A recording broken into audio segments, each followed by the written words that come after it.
The scent of turpentine and forgotten dreams hung heavy in Rosa Ortega's studio, a familiar melancholic perfume. Dust motes danced in the slivers of sunlight that pierced the grimy window panes, illuminating a landscape of covered easels, stacked canvases and brushes stiff with dried paint. At 72, Rosa's own artistic landscape felt much the same, muted, still, waiting for a light that no longer seemed to shine. She ran a gnarled finger over the rough texture of a canvas from her younger days, a vibrant cityscape pulsating with life. That fire, that urgency had long since dimmed, replaced by a quiet resignation. Art had been her first love, her only true calling, but the galleries had grown silent, the critics dismissive and the bills relentless.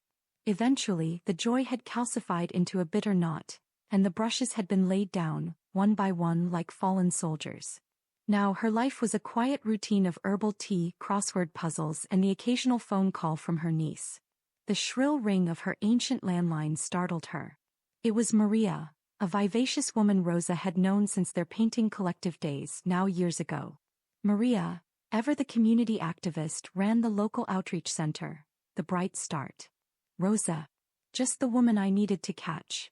Maria's voice was a burst of sunshine. Listen, we've had to cut back on so many programs, but these kids, they need art. They deserve art. We're looking for someone to run a basic art class after school. Just 2 days a week. For the younger ones, mostly elementary to early middle school. Rosa's stomach fluttered with a familiar unease. Maria, I haven't touched a brush in a long time. Teach me. I was never one for crowds, let alone a room full of energetic children. Exactly why you're perfect. Maria chirped, ever optimistic. You have the talent, the wisdom. And these kids, Rosa, they're not looking for a gallery show. They're looking for a safe space, a splash of color in lives that are often too gray. Just for a few weeks, test the waters. Please. We're desperate. Maria's desperation combined with a tiny, persistent whisper in Rosa's own heart, a memory of mixing cadmium yellow with titanium white and feeling a thrill, eventually won her over. She agreed with a sigh that tasted of apprehension and a microscopic flicker of curiosity. What did she have to lose? Certainly not her peace and quiet. That was already a mausoleum. The Bright Start Community Center was a bustling, cheerful cacophony. Kids darted through the hallways, laughter and shouts echoing, a stark contrast to Rosa's silent studio. The art room itself was small, with scuffed linoleum floors and a collection of mismatched tables and chairs. A few tired posters of famous artists hung crookedly on the walls. It smelled faintly of cleaning solution and stale crayons. Rosa, dressed in a practical paint-splattered apron she'd unearthed from the back of a closet, stood by the door, a box of donated art supplies clutched tightly. Her self-consciousness felt as thick as her old oil paints. The first class arrived in a whirlwind. There was Matteo, quiet and observant, clutching a worn notebook filled with detailed pencil sketches. Sophia bounced in, an explosion of braids and infectious energy, already reaching for the brightest markers. Cody, slumped in a chair, avoided eye contact, his skinny frame radiating an almost palpable shyness. And then there was Vivian, arms crossed, one eyebrow perfectly arched in an expression of defiant boredom, her phone already out. Rosa cleared her throat, her voice rusty. Good afternoon, everyone. My name is Ms. Ortega. And this is art class. She gestured vaguely at the meager supplies. Today we will be focusing on primary colors. Red, yellow, blue. We will learn to mix them to create secondary colors. She demonstrated slowly, methodically, mixing a perfect orange. The kids watched, some with genuine interest, others with the glazed-over eyes of captive audiences. When she handed out paper and a small palette of paints, chaos, in delightful and frustrating ways, ensued. Sophia mixed all her colors together into a muddy, enthusiastic brown before painting a sun that looked like a startled octopus. Cody meticulously drew a single perfect line across his page, then froze, claiming, "I can't draw anything else." Matteo worked diligently, creating a surprisingly detailed street scene, but stuck strictly to the 3 primary colors, almost afraid to deviate. Vivian, meanwhile, had drawn a stick figure with an exaggerated frown and labeled it me. Rosa sighed inwardly, the knot in her stomach tightening. This was harder than she'd imagined. Her old artist's rigidity clashed with their raw, untamed energy. She knew how to paint, but she had no idea how to teach these vibrant, unpredictable personalities. She felt like an ancient, monochrome photograph in a world of dazzling digital art. Over the next few sessions, Rosa tried to maintain her structured approach. She taught perspective shading the rule of thirds. But the kids, bless their uninhibited souls, consistently defied her.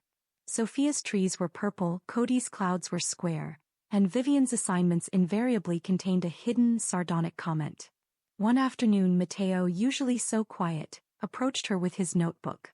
He'd been drawing a series of intricate patterns, almost like mandalas, but within them tiny, almost hidden figures. I see these in my head, he whispered, barely audible. But they don't look right when I try to make them bigger. Rosa looked closer. The patterns were breathtakingly complex, spiraling with an almost mathematical precision. This wasn't just doodling, it was a glimpse into a rich, inner world. She suddenly remembered her own childhood, sketching elaborate fantasy creatures that only existed in her mind. Matteo, she said, her voice softer than she'd realized it could be. These are incredible. What if, instead of making them bigger on paper, you made them bigger using color? She handed him a small box of oil pastels, bright, waxy, and vibrant. Don't worry about staying in the lines. Just let the colors flow. Matteo hesitated, then picked up a deep indigo. Slowly, tentatively, he began to fill in a segment of his pattern. The colors, rich and almost jewel-toned, began to make his intricate designs sing. A spark ignited in his eyes. Watching him, something shifted in Rosa. She had been so focused on teaching them her way, that she hadn't truly seen them. These children weren't blank canvases to be filled with her techniques. They were already masterpieces, waiting for someone to help them find their own unique palette. She thought of Cody, still struggling with his fear of making mistakes. The next class, she brought in a stack of old magazines and glue sticks. Today we're making collages, she announced. Cut out anything that catches your eye. Don't think, just feel. And if you make a mistake, well, that's just an opportunity for something new. Cody, surprisingly, found freedom in the destruction of paper. He tore, he layered, he created a surprisingly dynamic image from disparate fragments, something bold and abstract. And Vivian, with her sharp wit and even sharper pencil. Rosa noticed that below her sarcastic cartoons, there was often an underlying tension, a tightly coiled energy. Vivian, Rosa said one day, placing a pristine white canvas and a tub of clay in front of her. Draw or sculpt your strongest emotion right now. No rules, no judgments. Just let it out. Vivian scoffed, but later that day, Rosa found a fiercely expressive clay sculpture, abstract and powerful, full of jagged edges and surprising grace. Rosa started arriving early, staying late. She began to see the art room not as a chore but as a crucible of creativity. The kids' uninhibited joy, their fearless experimentation, their resilience in their own lives. It was infectious. They talked about their days while painting, sharing snippets of their worlds. Sophia, whose family lived in a cramped apartment, used color to imagine vast landscapes. Cody, whose mother worked 2 jobs, painted detailed scenes of his neighborhood, finding beauty in the familiar. Matteo, a quiet observer, created intricate, story-filled pieces that were windows into his thoughtful soul. The dust began to lift not just from the art room but from Rosa's own heart. At home she found herself sketching again. Not the landscapes or still lives of her past, but quick, vibrant studies inspired by the children. A splash of Sophia's audacious purple, the intensity in Matteo's eyes, the quiet strength in Cody's hands. Her pencil moved with a newfound fluidity. One evening she uncovered an old easel. The canvas felt unfamiliar yet thrilling. She started with a wash of bright blues and greens, colors she hadn't touched in years. Her art was no longer about perfection or external validation. It was about expression, about the sheer joy of creation itself. Maria, witnessing the transformation in both Rosa and the children, proposed an idea. Let's host an art show. A real exhibition right here at the Bright Start. Let the whole community see what these amazing kids have created. The suggestion was met with a mix of excitement and apprehension. A show. Cody whispered, shrinking in his chair. What if it's not good enough? Vivian just rolled her eyes. but Rosa saw a flicker of pride in her gaze. "It will be wonderful," Rosa assured them, her voice firm. "Sometimes the truest art comes from the heart, not from a textbook. And your hearts are full of life." The weeks leading up to the show were a frenzy of activity.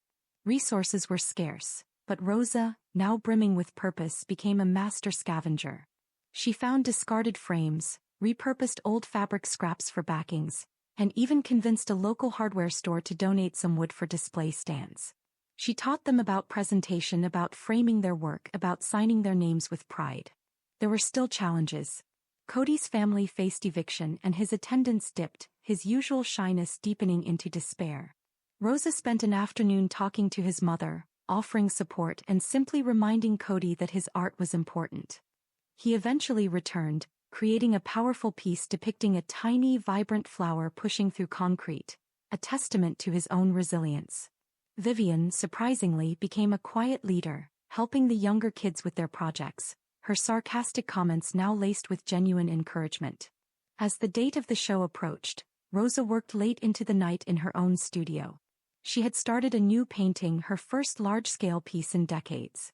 It was a vibrant, impressionistic portrait, not of one child, but of the collective spirit she had found within them. The colors were bold, unblended, full of energy and hope, reminiscent of Sophia's fearless palette. The brushstrokes were loose, confident, a stark contrast to the precise, almost sterile work of her past. She signed it not with resignation but with renewed passion. The night of the Bright Start art show arrived, a cool autumn evening. The community center had been transformed. Fairy lights twinkled, proud parents milled about, and the air buzzed with anticipation. Artwork, framed and matted with care, adorned every available wall space. Rosa stood near the entrance, a genuine smile replacing her usual reserved expression. Her heart swelled with pride as she watched the children, beaming, pointing out their creations to friends and family. Sophia's explosion of purple trees stood next to Cody's resilient flower, which in turn neighbored Mateo's intricate, colorful patterns. Vivian's powerful clay sculpture, now painted in metallic hues, commanded attention from a small pedestal. Then she saw her. Maria, her eyes shining, gesturing towards a quiet corner. There, displayed subtly among the children's work, was Rosa's own new painting. The vibrant, collective portrait, pulsing with life. Beside it stood a woman Rosa hadn't seen in years, Eleanor Vance, a formidable art critic who had once dismissed Rosa's work as competent but lacking soul. Eleanor was now older, her gaze still sharp, but softened by experience. Eleanor turned to Rosa, a thoughtful expression on her face. "Rosa, I almost didn't recognize your hand. This is extraordinary. It has a vibrancy, a presence, a soul I haven't seen in your work before." She paused, then gestured to the surrounding children's art. "And these young artists, they are truly magnificent. Who is their teacher?" Rosa looked at the children, their faces alight with accomplishment. She looked at her own painting, a testament to a journey she never expected. "They are their own teachers, Eleanor," Rosa replied, her voice steady and clear. "They simply needed someone to remind them of the colors they already held within. And in doing so they reminded me of mine." Eleanor smiled, a rare, genuine smile. "It seems you found your canvas again, Rosa. And a most remarkable palette." Later, after the last visitor had left and the art room was quiet once more, Rosa stood alone amidst the vibrant echoes of the evening. She touched her painting, then Mateo's, then Sophia's. The dust was truly gone now. The scent of turpentine in her studio would soon be mixed with the fresh, hopeful smell of new paint, of possibility. She wouldn't stop teaching, not now. These children had not only rediscovered their creativity, they had helped an old woman rediscover hers, painting her world anew in the brightest, most vibrant hues imaginable. Her brushes were soldiers no more. They were instruments of joy, ready to dance across the canvas once again. That will be all for today. Don't forget to subscribe and hit the notification button. Goodbye.